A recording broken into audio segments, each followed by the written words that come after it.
Ini peserta didik. Siapa itu peserta didik dalam Islam? Jadi peserta didik itu dalam bahasa Arab bisa disebut dengan murid. Jadi murid itu bahasa Arab ya. Tilmiz, at-talib. Kalau murid asal katanya aroda, menginginkan. Jadi murid itu adalah orang yang menginginkan. Jadi siapa yang lebih butuh ilmu itu? Si guru atau si murid? Yang butuh ilmu itu ya si murid. Makanya kepatuhan murid itu dalam Islam itu dibutuhkan kepada gurunya. Sekarang kan fenomenanya malah guru pula yang butuh murid.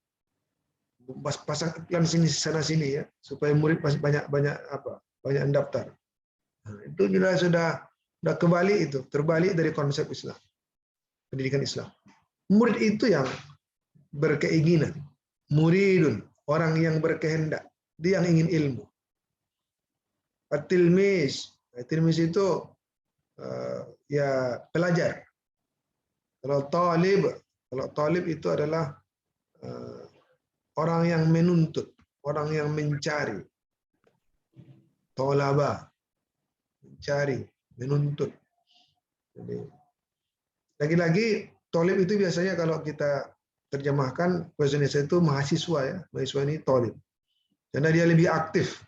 Kalau murid tadi kan dia menginginkan, dia banyak diajar. Tapi kalau dia talib itu dia yang lebih aktif, mencari dan menemukan. Makanya talib itu lebih kepada peserta didik sudah tingkat tinggi, termasuk mahasiswa disebut dengan talib. Jadi murid dalam istilah-istilah kita sekarang itu lebih ke sekolah dasar gitu. Tilmiz sekolah menengah, talib untuk perguruan tinggi. Walaupun sebenarnya lagi-lagi tidak seperti itu juga mesti pendefinisiannya. Cuman kita sering menggunakan itu dalam masyarakat kita. Karena murid itu kan butuh bimbingan, ya dia lebih kepada berkeinginan, walaupun nanti sebenarnya dalam tradisi tasawuf misalnya itu peserta didiknya juga disebut dengan murid. Karena seorang salik, seorang yang butuh jalan spiritual, dia juga selalu menyerahkan dirinya kepada gurunya. Maka mereka juga disebut murid.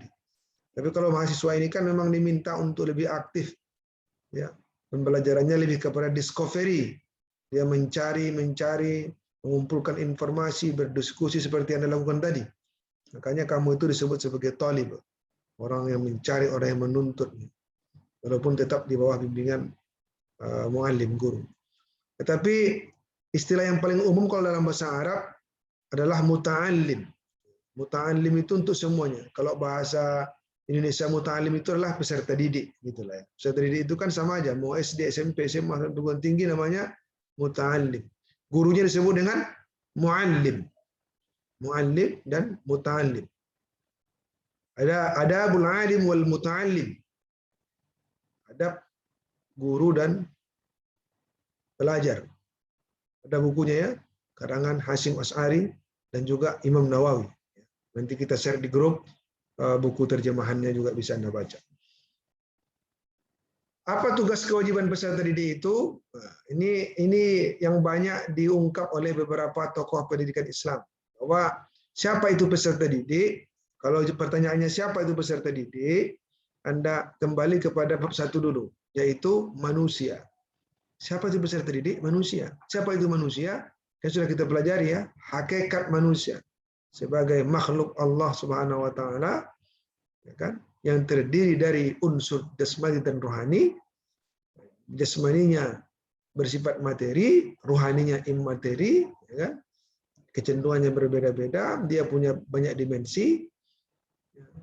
Ada kategori al-bashar, ada an-nas, ada ins, al-unas, al-insan. Sudah kita bahas ya pada materi pertama.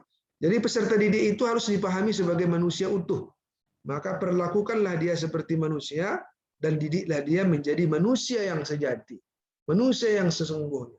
Atau dalam bahasa agama kita, dalam bahasa pendidikan Islam namanya insanul kamil, menjadi manusia sempurna.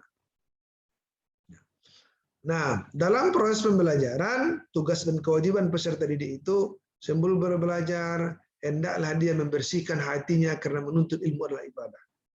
Ini yang kehebatan dalam kajian pendidikan Islam yang tak dimiliki oleh pendidikan lain. Jadi kalau kita peserta didik itu sebelum belajar itu sucikan jiwanya, bersihkan dirinya.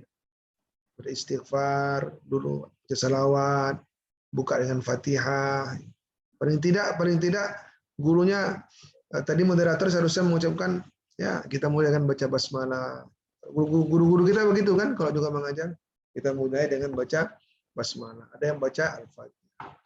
Belajar diniatkan untuk mengisi jiwanya dengan fadilah, mendekatkan diri pada Allah, bukan untuk sombong. Bukan untuk kaya. Ini juga banyak keliru sekarang kan.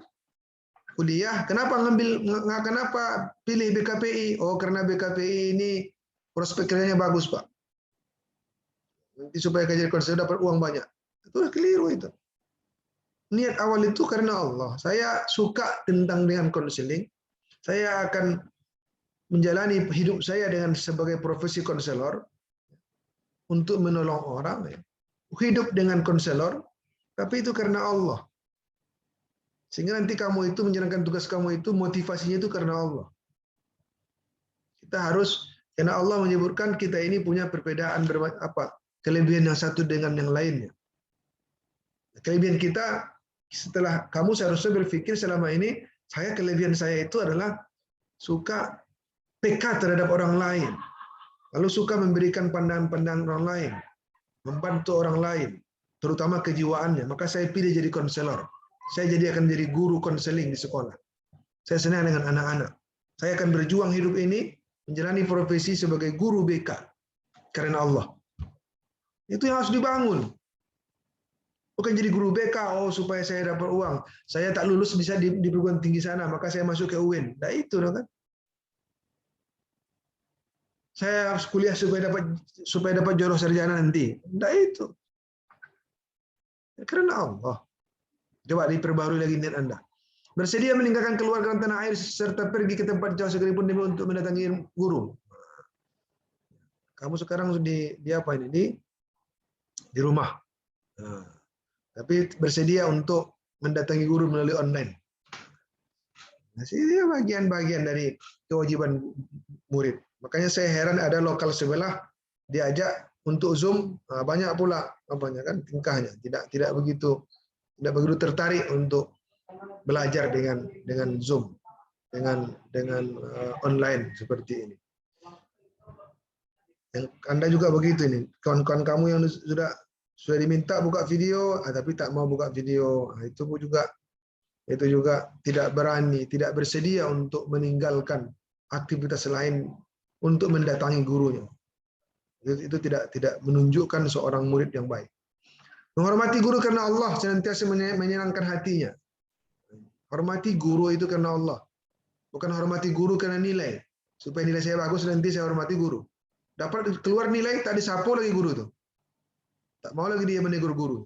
Itu cuman hubungan dengan guru itu cuman sekedar nilai. Padahal dalam pendidikan Islam tidak ada namanya mantan guru. Sebagaimana tak adanya mantan orang tua. Ada mantan ayah, mantan ibu. Mantan pacar, orang berpacaran lah itu. Mantan laki, mantan bini, ada orang bercerai. Mantan guru, mantan ibu, mantan ayah tak ada. Sekali saya guru Anda, maka seumur hidup saya ini guru Anda gitu. Secara formal memang berbatas. Habis kuliah ini selesai. Tapi sebenarnya kita harusnya punya hubungan antara guru dan murid. Seharusnya begitu dalam kajian Islam. Makanya hubungan kita itu karena Allah. Karena Allah. Saya ngajar Anda itu ya, tugas saya di sini iya, tapi seharusnya saya niatkan itu karena Allah. Karena saya harus mempertanggungjawabkan tugas saya sebagai guru itu, saya dapat gaji di sini, saya makan gaji itu, semuanya harus karena Allah, sehingga dia bernilai ibadah gitu kan. Jadi aktivitas tugas ini dilakukan karena kewajiban, karena ada amanah diberikan, amanah ini mesti dilakukan, maka wajib jadinya. Anda kalau jadi guru, tanggung jawab mendidik anak itu kan bukan sebenarnya kan orang tuanya. Tapi ketika Anda menerima amanah dari orang tua sebagai guru, maka Anda wajib untuk melaksanakan amanah itu. Kenapa wajib? Itulah perintah Allah. Karena setiap manusia itu wajib untuk mengemban amanah ketika amanah sampai kepadanya. Itu ajaran agama. Jadi kita harus bekerja itu karena Allah.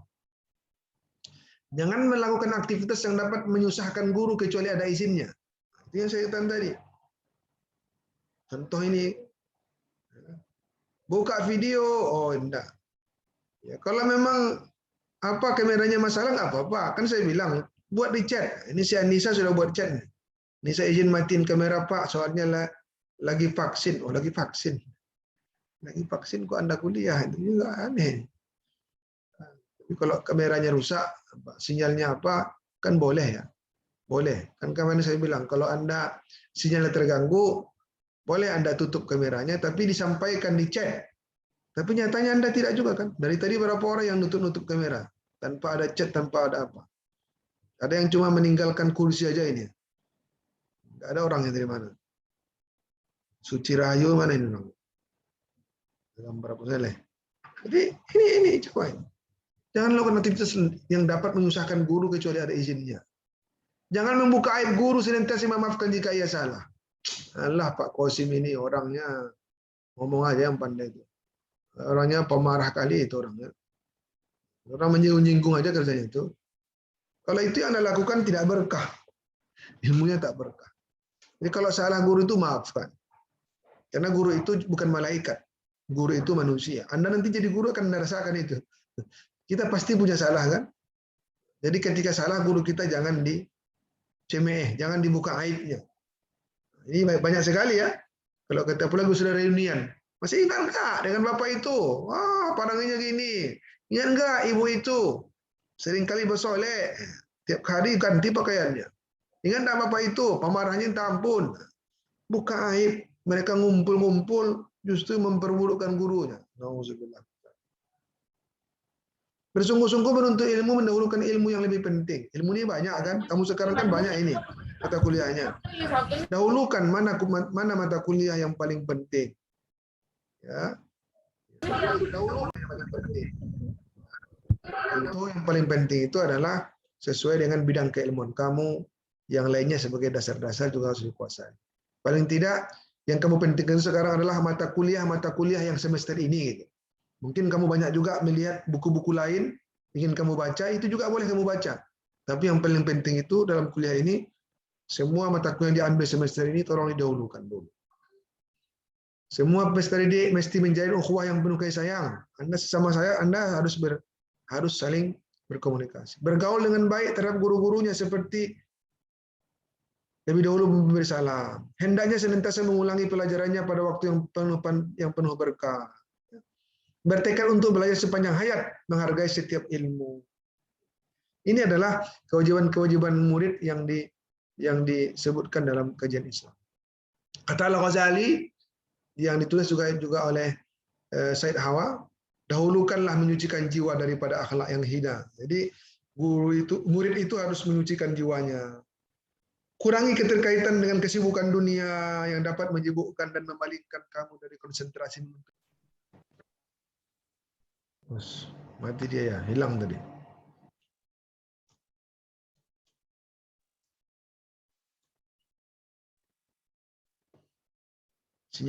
Sinyalnya bermasalah. Ya, tidak sombong sewenang-wenang terhadap guru. Orang yang menekuni ilmu pada tahap awal harus menjaga diri dari mendengarkan perselisihan di antara banyak orang. Hendaklah di tahap awal mempelajari satu jalan ilmu. Perbandingan mazhab, perbandingan pemikiran itu nanti di atas. Di awal-awal hendaklah dia belajar itu yang satu arah saja dulu. Seorang menuntut ilmu tak meninggalkan satu cabang pun dari ilmu terpuji, kata Al-Ghazali. Jadi ilmu agama ini jangan kita hilangkan. Dia adalah ilmu yang paling penting. Di samping ilmu-ilmu yang ingin kamu kuasai dalam jurusan BK ini. Ya. Nanti silakan dibaca lagi ini petuah-petuah Al-Ghazali. Tidak sekaligus menekuni bermacam-macam cabang ilmu. Hendaknya ia memasuki sebuah cabang ilmu.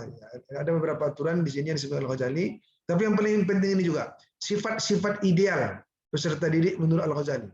Belajar dengan ibadah karena Allah, kurangi kecenderungan pada duniawi dibanding ukhrawi, bersikaplah rendah hati, jaga pikiran dari berbagai pertentangan yang timbul dari berbagai aliran, pelajari ilmu-ilmu yang terpuji baik ilmu umum maupun agama. Ini yang tadi ya. Ini sifat-sifat terpuji ya. Belajarlah bertahap dan berjenjang, pelajari ilmu sampai tuntas, pahami nilai-nilai ilmiah atas ilmu pengetahuan yang dipelajari, prioritaskan ilmu agama daripada ilmu dunia, mengenal nilai-nilai pragmatis sebagai suatu ilmu pengetahuan, yaitu ilmu pengetahuan yang bermanfaat, membahagiakan, mensejahterakan untuk keselamatan dunia akhirat. Tahu kita apa manfaat ilmu itu. Nah, di samping itu, kalau kita jadi guru, kita harus memahami peserta didik itu sebagai manusia yang utuh, seperti yang saya bilang di awal tadi. Dia memiliki beragam kebutuhan, pahami itu. Dia butuh fisik, rohani, sosial, mendapatkan status, mandiri, berprestasi, disayangi, dicintai, bahkan dia ingin curhat juga. Nah, ini guru BK ini kan, kita layani dia secara proporsional. Perhatikan fisiknya, perhatikan spiritualnya, perhatikan sosialnya, perhatikan agamanya, perhatikan ada masalah enggak.